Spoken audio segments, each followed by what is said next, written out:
Safety First Retirement Planning.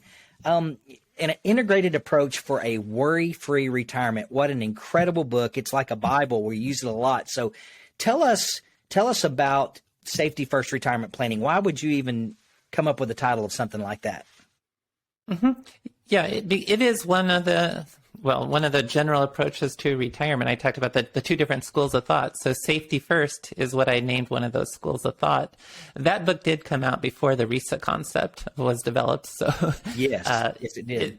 It's explaining how those styles actually work and how the math works for that. And the basic idea is there's three general ways you could fund a retirement spending goal. The first is you simply use bonds, which is not the most effective approach. And you have two alternatives then to how could I spend more than with bonds? Yeah. With the investment-based approach, it's, well, let's rely on the stock market to provide a higher return to allow us to spend more than bonds. And with safety first, the idea is let's pool the risk through insurance so that we know that if we end up living a long time, we'll have this source of spending that has contractual protections behind it that will allow us to spend a lot more than in bonds.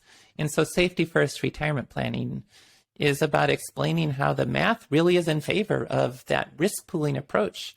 It's quite competitive with anything that the stock market might be able to do, so that people do have options. It's not that they're giving up anything by using a safety first approach, but with safety first, they're building a floor of protected lifetime income to cover their core spending needs and to use the power of risk pooling to do that.